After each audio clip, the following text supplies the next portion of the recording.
Kanchipuram Varamahalakshmi Silks, the Grand Banarasi Mela. First time ever in Hyderabad starting from November 1st.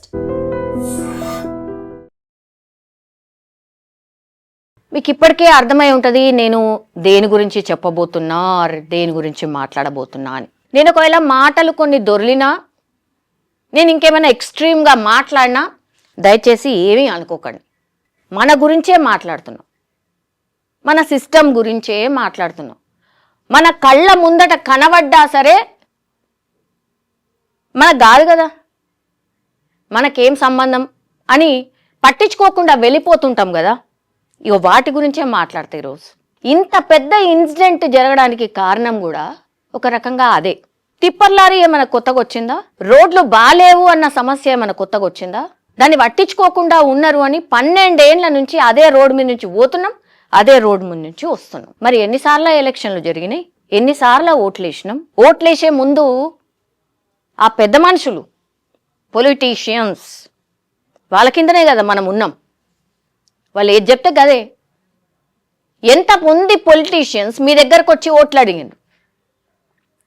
లేదా మనం ఓట్లు వేయలే. ఆయన ఏం చెప్పిండో ఆనాడు చెప్పే ఉంటాడు కదా, ఆ రహదారిని నేను బాగు చేపిస్తా, ఈసారి మాత్రం ఖచ్చితంగా మీరు ఫిక్స్ అయిపోండి, నేను వేపిస్తా కదా, నేనున్నా కదా, వా పార్టీ ఓడి చేయలే, ఈ పార్టీ ఓడి చేయలే, ఇగో నేనున్నా, నేను చేస్తా అనే కదా చెప్పుంటారు. గ్యారెంటీ అది జరిగే ఉంటుంది. అయితేనే కదా మనం ఓట్లు వేస్తాం. చీము నెత్తురు అసలు ఏమీ లేకుండా సావా చచ్చిపోయి చలనం లేని బెడ్ మీద లాస్ట్ కొనా ఊపిరితోని బతుకుతుంటారు కదా, వాళ్ళు ఎంతనో ఇగో ఈ ఇన్సిడెంట్ జరగడానికి కారణం కూడా మనము అంతే. నిజంగా చెప్తున్నా, కనవడ్డోళ్లకు దండం పెట్టి నా కూతుర్లే అమ్మా, ముగ్గురమ్మా చనిపోయినరమ్మా అని ఎంత దారుణంగా ఏడ్చి చెప్తుంది. వీడియోలు చూసినాం కదా. అయినా మనకి ఏం లేదు. 2 రోజులు అయింది, 3వ రోజు 4వ రోజు 5వ రోజు వీళ్ళ పెద్ద కర్మ అయిపోయే లోపల ఆల్ సేమ్ సిచ్యువేషన్, ఏమీ ఉండదు. చూడలేదా మొన్ననే కర్నూలులో యాక్సిడెంట్ జరిగింది, సజీవ సమాధి అయిపోయినరు. ఆడ అది జరిగిందట, ఇది జరిగిందట, ఇదైందట, అదైందట అని మాట్లాడుకొని ఇప్పుడు ఎవరన్నా మాట్లాడుతుర్రా? ఇది కూడా గంతే. ఎందుకు కావాలి? ఆనాడు ఇన్సిడెంట్ జరగగానే ఆ 3 రోజులే మాట్లాడతాం, ఆ తర్వాత ఏం మాట్లాడము, ఏముండదు, మన నుంచి అసలు రెస్పాన్స్ ఉండదు, మనకెందుకులే అని చెప్పి మళ్ళా అందరం సేమ్ లైఫ్ స్టైల్, పొద్దుగల లేచి ఆఫీస్కి పోవాలా, డ్యూటీలకు పోవాలా, బిజినెస్ చేసుకోవాలా, బస్ అంతే. గది మనం. అందుకే ఎలక్షన్లు వచ్చే కంటే ముందు ఇప్పుడు చూస్తున్నాం కదా, ఈడ నేను మాట్లాడదో తెలియదు కానీ జూబ్లీస్ ఎన్నికల్లో మనం ఏం చూస్తున్నాం? అదే కదా ఎలక్షన్ టైంలో నాయకులు అందరు చేసే ఫీట్లు అవే కదా. అవి వేస్తేనే కదా ఇక చేస్తాడు మా నాయకుడు అని చెప్పి ఓటేసినాం. వీళ్ళు కూడా ఓట్లు వేసిండ్రు కదా. గెలిపించుకున్న తర్వాత ఏమిచ్చిండ్రు? ఇగో ఈ 3 తల్లుల శవాలను తీసుకొచ్చి ఇగో ఈ తల్లి చేతిలో పెట్టిరు. ఇది ఒక్క ఇంటి బాధ కాదు, ఈ తెలంగాణ మొత్తానికి సంబంధించిన బాధ. ఇది ఎప్పుడు అర్థమవుతుంది? మన దిమాక్లకి ఎప్పుడు ఎక్కుతుంది? మాట్లాడి ఒర్రి క్వశ్చన్ చేసి ఓన్లీ 10 మంది 20 మంది క్వశ్చన్ చేస్తే అయిపోదు. ఇది ప్రతి ఒక్కళ్ళు ఇప్పుడు ఆడ జరిగింది కదా, తాండూరులో ఇబ్బంది ఉంది కాబట్టి వాళ్ళు మాట్లాడితే సరిపోయింది అనుకుంటున్నాం. కాబట్టే అక్కడ తాత్కాలికంగా అట్లట్లా మసిబూసి మారడకాయ అంటారు కదా, ఊరికనే అనలే ఈ పదాలన్నీ కూడా. ఇప్పుడు అక్కడ అదే నడుస్తుంది. ఎక్స్గ్రేషన్ అట. ఎవరికి కావాలా? ఆ పైసలన్నీ మెడలేసుకొని ఊరేగదామా? ఈ తల్లి ఆ పైసలన్నీ తీసుకొని మెడలేసుకొని ఆహా పోతే పోయిరు, నా బిడ్డలు పోతే పోయిరు, నాకు పైసలు అయితే వచ్చినాయి అని అనుకుంటుందా? చెప్పండి. ఇది నిజంగానే అంటే నేను క్వశ్చన్ చేయడం, నేను మాట్లాడడం తప్పే అని అనుకున్న వాళ్ళకి నేను అడుగుతున్నా. ఇట్లా మాట్లాడితే తప్పే కావచ్చు, కానీ నేను అదే స్టాండ్ తీసుకుంటా, నేను అదే మాట్లాడతా కూడా. కేంద్రం ఎక్స్గ్రేషియా ఇస్తుంది, రాష్ట్ర సర్కార్ ఎక్స్గ్రేషియా ఇస్తుంది. ఏం చేసుకోవాలి సార్ పైసలు? ఇట్లా ఇట్లా మెడలేసుకొని ఊరేగాల? ఏం చేయాలా తల్లి? ఆ పేరెంట్స్ ఏం చేయాలా? 5 పిల్లలు ఉన్నారు సార్, లేదు అసలు వీళ్ళకి ఓన్లీ వీళ్ళు 3 పిల్లలే అనుకోరు సార్. ఓ నిమిషం అట్లా అనుకుందాం. ఏం చేయాలా తల్లిదండ్రులు? బతికేందుకు? ఏం చేసి బతకాలా? ఊహించుకోండి. సరే సార్ అవన్నీ వదిలేయండి. ఆ బస్సుల గిన ఏ రాజకీయ నాయకుడు, ఇది తప్పే కావచ్చు, నాకేం ప్రాబ్లం లేదు, నేను అన్నా కూడా నాకేం ప్రాబ్లం లేదు. ఆ బస్సుల గిన ఏ ఎమ్మెల్యేనో ఏ ఎంపీనో లేకపోతే ఇంకెవరో వాళ్ళ పిల్లలుంటే ఏం చేస్తురు ఈరోజు? చెప్పండి, దీనికి ఆన్సర్ చెప్పండి. గింత దరిద్రమా, గింత ఘోరమా? ఒక రోడ్డు వేయడానికి 12 ఏళ్ళు 15 ఏళ్ళు లేదు చూడన్నా. ఏడ బతుకుతున్నాం సార్ మనము? అసలు మన బతుకులు ఏంది? ఏ సామెతలు అంటారు చూడండి, తూని బతుకు జడా అని. మనందరిది అదే. రియలీ ఐమ్ టెలింగ్ టుడే, మనం అట్లాంటి వ్యవస్థలనే బతుకుతున్నాం. మొత్తం అసలు వాళ్ళ ఇంటి చుట్టూరు సైలెన్స్, ఊరంతా గదిలిపోయింది. ఈ ఇన్సిడెంట్ చూసిన తర్వాత బాధపడనటువంటి ఒక వ్యక్తిని నాకు చూపెట్టండి, ఇవాళ మాట్లాడనటువంటి వ్యక్తిని ఒకసారి చూపెట్టండి, రియాక్ట్ కానటువంటి వ్యక్తిని చూపెట్టండి. ఇగో ఇక్కడికే ఈయన్నే ఉంటున్నాం. ఇక దాని తర్వాత నెక్స్ట్ ఏంది? నో, ఆ నెక్స్ట్ ఏం లేదు. ఇక గంతే, అక్కడి వరకే మాట్లాడుకోవాలి. ఇంకో ఇన్సిడెంట్ ఎప్పుడన్నా అయితే మళ్ళీ ఇగో గివ్వే మాటలు చెప్పాలి. మన కర్మ, ఏం చేస్తాం? అట్లున్నాం, ఆ సిస్టంలో ఉన్నాం, ఆ వ్యవస్థలనే ఉన్నాం మనం. ఈ వీడియోలు చూసిన తర్వాత అసలు రాజకీయ నాయకులు మాట్లాడిన మాటలు వింటే నిజంగా అసలు ఇట్లాంటి వ్యవస్థలను మనం ఉన్నది. అసలు ఓట్లు ఎందుకు వేయాలా? దేనికోసం వేయాలా? అసలు ఎలక్షన్లు ఎందుకు? ఇంకేదో వ్యవస్థ రావాలా? ఇంకేదో రాజకీయ పార్టీలు రావాలా? ఆ రాజకీయ పార్టీ వచ్చిన తర్వాత మీకు అన్ని మంచిగా చేస్తుంది అంతే. మీరు ఏమైనా రాసిస్తారా? మీకు నమ్మకం ఉందా? ఇవన్నీ అసలు భ్రష్టు పెట్టిన పార్టీలు, కొత్త పార్టీ వస్తే మొత్తం ప్రక్షాళన అయిపోయి ఇక అద్భుతాలు చేసేస్తుందన్న నమ్మకం మీకుందా? ఎవరికన్నా ఉందా? నాకైతే లేదు. మీకుందా? బిడ్డ పెళ్లి మొన్ననే చేసింది. ఆ సంతోషకరమైనటువంటి మూమెంటే కదా. బస్సులో ఓడానికి, బస్సులో కూర్చుంటే ఎవడో టిప్పరోడు ఓవర్లోడ్తో వచ్చి బస్సును డాష్ కొడతాడు. డ్రైవర్ వెనకాల సీట్లో కూర్చున్న 3 ఈ పిల్లలు చనిపోతారు. మిగతా 19 మంది చనిపోయారు. నేను దాని గురించి అందరికీ తెలిసిందే. ఒకే కుటుంబంలో 3 చనిపోతే ఆ ఇంట్లో 3 శవాలు లేస్తే ఎట్లుంటాయి మీరు ఊహించుకుంటారా? ఫ్యామిలీలో ఒకటేసారి కనురెప్పపాట్లో 3 మాయమైతే ఏమైతుందో మీరు ఇమాజిన్ చేసుకోగలుగుతారా? మీ ఫ్యామిలీనే అది జరిగిన రోజు మీకు ఎట్లుంటుందో ఈ రోజు ప్రతి ఒక్క కుటుంబం అట్లా ఫీల్ అవుతుంది. ఏంటిది? అసలు మనము ఇవన్నీ చూడ్డానికే బతుకున్నట్ట? ఇక ఇంకెన్ని చూడాలా మరి?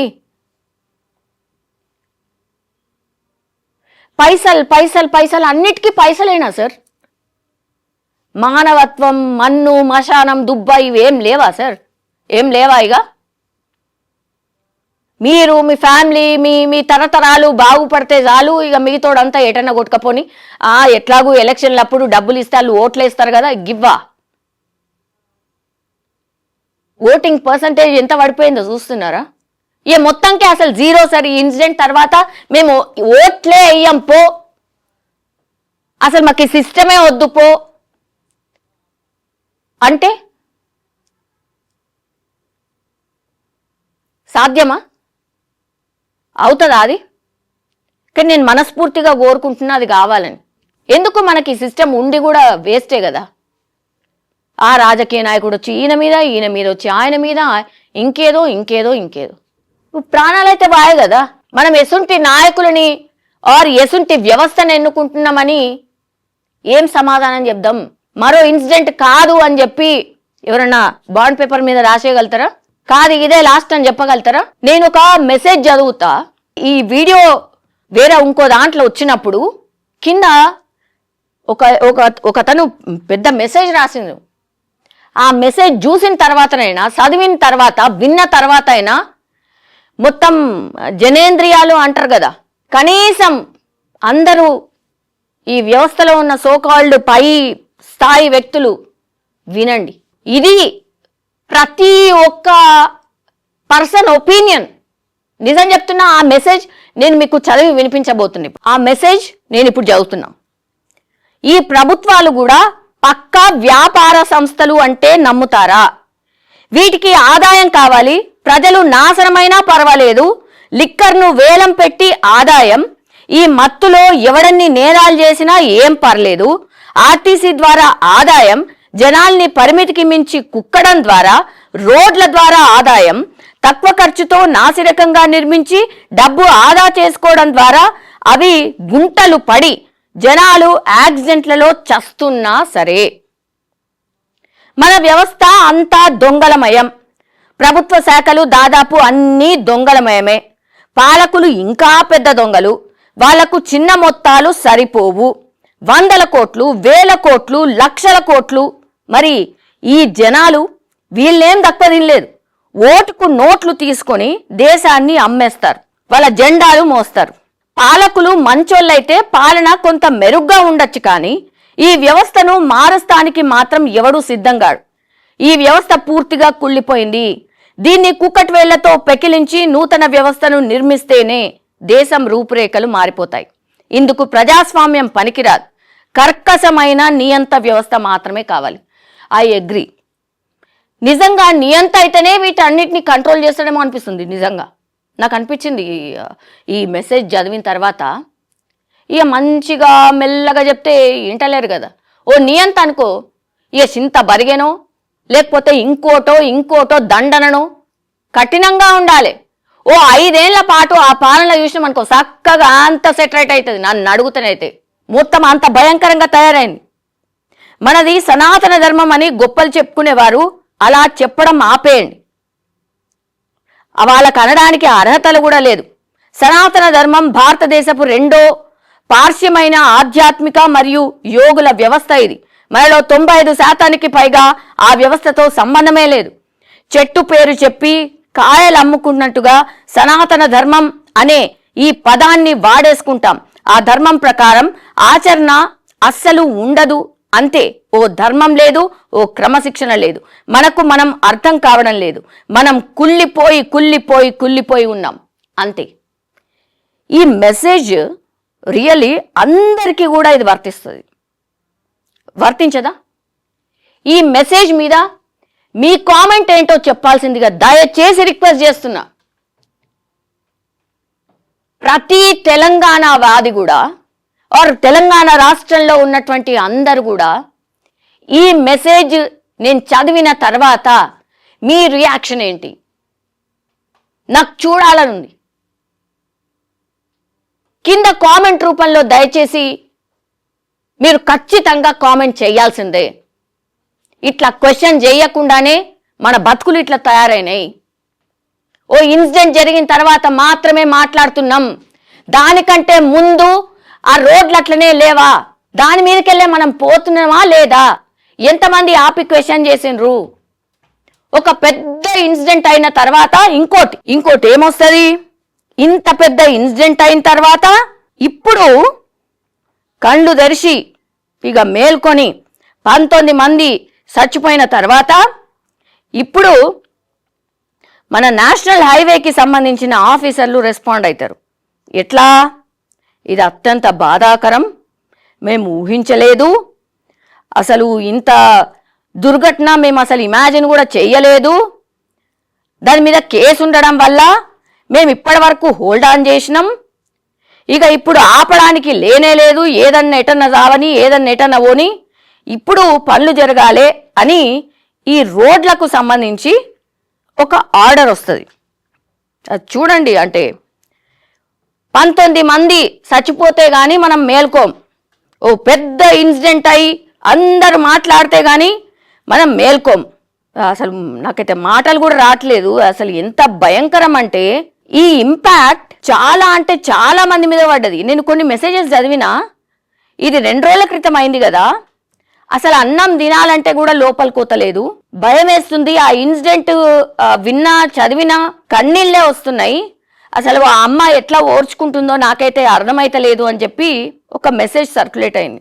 అది కూడా నేను చూసిన. అయితే చాలా మంది రెస్పాండ్ అవుతుండ్రు, కానీ ఇది సరిపోదు. ఇప్పుడు ఇంతకు ముందు నేను మెసేజ్ చదివిన కదా, ఆ మెసేజ్ పూర్తిగా ఉంది.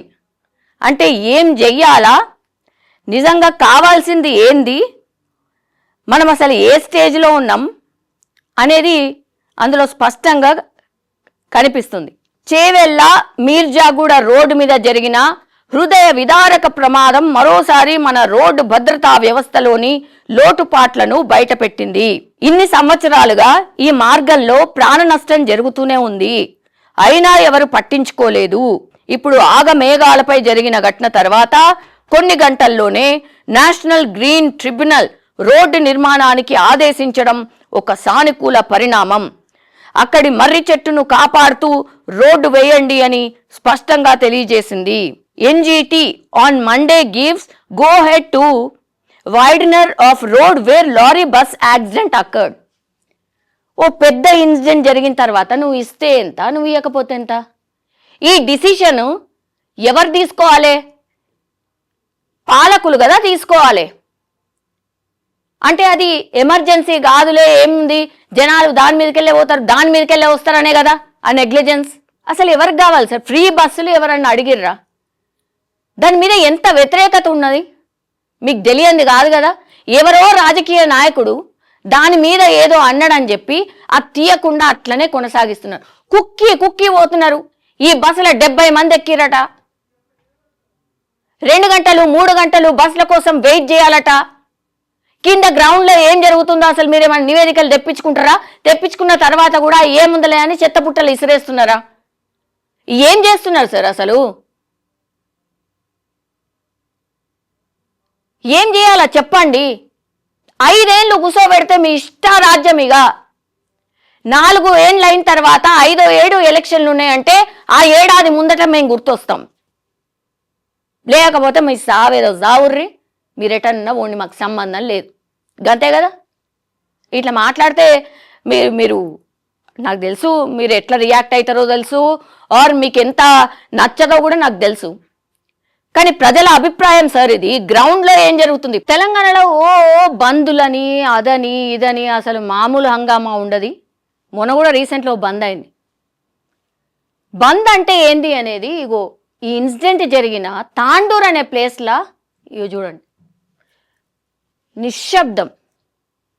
స్వచ్ఛందంగా బంద్ చేస్తే, స్వచ్ఛందంగా నిరసన వ్యక్తం చేస్తే ఎట్లుంటది?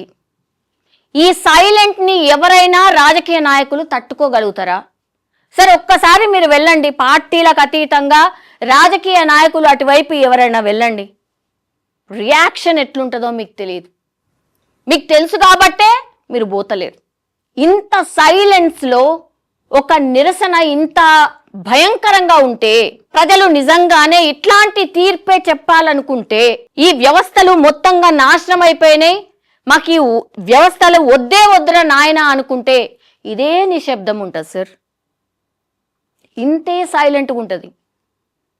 మీరు దయచేసి గమనించుకోగలిగితే మాత్రం మీరు మాకున్న ప్రాబ్లమ్స్, మా ఆ రోడ్డు కానీ ఇంకోటి కానీ మీరు పట్టించుకోకుంటే మాత్రం మంచిగుండది అని వార్నింగ్ ఇచ్చి తాండూరు మొత్తం కూడా బంద్ చేసిన పరిస్థితి. ఇది నిజంగా చెప్పాలంటే ఈ చెల్లెమ్మలకు ఇచ్చినటువంటి నివాళి వాళ్ళు అండ్ రాజకీయ నాయకులకు ఇచ్చినటువంటి వార్నింగ్. ఇవి రెండు గుర్తుంచుకుంటే ఈ వ్యవస్థ ఏమైనా బాగుపడుతుందనో ఇంకేమన్నా మారుతుందనో మనం ఆశించాలి. ఇక మేము ఇంతే, ఓ 4 రోజులు మాట్లాడతారు, ఈ ఇష్యూ పక్కకు పోతుంది, ఇంకో ఇష్యూ వస్తుంది బస్ అనుకుంటే మాత్రం చెప్పలేం సార్. అంటే పాపాలు పెరిగిపోయి ఒక స్టేజ్ వస్తుంది అన్నట్టుగా ఇక ఎవరు కూడా దాన్ని తట్టుకోలేరు. ఆ తీర్పు కూడా ఎట్లుంటుంది అనేది చాలా ఎక్స్పీరియన్స్. మీరందరూ కూడా ఏమన్నా మారి ప్రజలకు ఏం కావాలనో మీరు చేయడం స్టార్ట్ చేస్తే ఏమన్నా ఉంటుంది. లేదంటే మాత్రం ఇక్కడ ఎంత సైలెంట్ కనిపిస్తుందో, ఎంత సైలెన్స్ కనిపిస్తుందో తీర్పు కూడా అంతే సైలెన్స్గా ఉంటుంది. ఇది మాత్రం రిక్వెస్టే అనుకోండి. నేను ఒక 2-3 క్వశ్చన్లు అడుగుతున్నా సార్. చనిపోగానే ఆ ఎక్స్గ్రేషియాలు అసలు ఎవరు అడుగుతున్నారు సార్? ఎక్స్గ్రేషియాలు ఎవరైనా అడుగుతారా సార్? ఈ ఇన్సిడెంట్ ఎందుకు జరిగింది సార్? ఎందుకు జరిగింది? రోడ్డు బాలేదు, ఆ టిప్పర్ లారీ అంతంత లోడ్ వేసుకొని వస్తున్నది, మొత్తం అసలు గవర్నమెంట్ వ్యవస్థ అంతా చచ్చిపోయిందా? ఎవరు పట్టించుకోరా, ఎవరు చూడరా? ఇదొకటి. ఫ్రీ బస్సులు, ఇది దయచేసి మీరు ఇంకోసారి నివేదికలు తెప్పించుకోరు. మీ గవర్నమెంట్ వాళ్ళు చేసే నివేదికలు వద్దు సుమా. ప్రైవేట్ థర్డ్ పార్టీ అంటారు కదా, వాళ్ళ దగ్గర నుంచి తెప్పించుకోండి సార్. జనాల రియాక్షన్ ఏందో మీకు తెలుస్తుంది. సస్తున్న మన జనాభా ఎంత సార్? మహిళలు ఎంతనో, తర్వాత పురుషులు కూడా సమానమే ఉన్నారు కదా. సగం మంది అసలు అనవసరంలే ఇప్పుడు నా గురించే నేను మాట్లాడుతున్నా అని చాలా మంది అనుకోవచ్చు ఆడబిడ్డలు, కానీ చాలా మంది ఈ ఇన్సిడెంట్ చూసిన తర్వాత కుక్కి అవు వాళ్ళు కూడా తెలుసు కదా. వాళ్ళు కూర్చున్నా పక్కన నిల్చున్న వాళ్ళందరూ పైనే ఉంటారు, అది కూర్చున్నా ఏం సుఖం దేనికి? బస్సు ఓవర్లోడ్తో నీవు పోతే ఏమవుతుంది? ఇగో ఇదే ఇట్లే అవుతాయి. అవసరమా అంత దానికి? అసలు ఓటుకి ఎవరైనా నోట్ అడుగుతున్నారా? అసలు నోటు అక్కడ ఎవరైనా అడిగినరు అనుకో, చుట్టుపక్కల వాళ్ళు ఎవరైనా చూసిండ్రు అనుకో, ఎవరో ఉన్నారు అట్లా అడుగుతున్నారు అనుకోండి, ఈ వీడియో దర్శి చూపెట్టురు. ఆ తల్లి ఏడుస్తున్నది, ఎట్లా ఏడుస్తుందో చూపెట్టండి. ఇగో తీసుకున్నావు కదా పైసలు, మరి గిట్లే ఉంటుంది. నా వాళ్ళు నాకు అక్కర్లేదు అనుకుంటే నోటు తీసుకొని ఓటై. ఇక గిరే నేను చెప్పదలుచుకున్నా రియల్లీ. నా వాళ్ళు నాకు అక్కర్లేదు, ఎవడెటు పోయినా కాదు. నా వాళ్ళు, నా కుటుంబ సభ్యులు ఎవరెటు పోయినా ఏం కాదు, ఏడ చచ్చిపోయినా ఏం కాదు, ఎళ్ళన కొట్టుకపోయినా ఏం కాదు, రోడ్లు బాగాలేకపోయినా, నీళ్లు రాకపోయినా, కరెంటు షాకులు కొట్టిపోయినా, ఇంకేమైనా నేను మంచిగా ఉంటే చాలు, నా కుటుంబ సభ్యులు ఏమైపోతే నాకేంది అని అనుకుంటే నోటు తీసుకొని ఓటై. ఇదే నేను చెప్పదలుచుకున్నా. ఈ వీడియో మీద దయచేసి ప్లీజ్ మనసున్న వాళ్ళందరూ రియాక్ట్ కావాల్సిందిగా కోరుతున్నా. ఎందుకు ఈ మాట చెప్తున్నా అంటే, ఇది కనీసం ఆ వ్యవస్థల వరకైనా పోతే, ఆ కిందున్న కామెంట్లు చదువుకుంటే, వామ్మో ఇట్లనా మాట్లాడుతుంది, జనం ఊహిస్తుంది గిదా అని కొంతమంది అన్న కళ్ళు మూసుకొని మొద్దు నిద్రలో ఉన్నాడు లేచి కళ్ళు తెరిచి చూస్తాడేమో అని ఒక చిన్ని ఆశగంతే. ఇది ఒక చిన్న ప్రయత్నం మాత్రమే. అట్లాగే ఈ చెల్లెళ్ళకు మాత్రం నా అశ్రు నివాలి.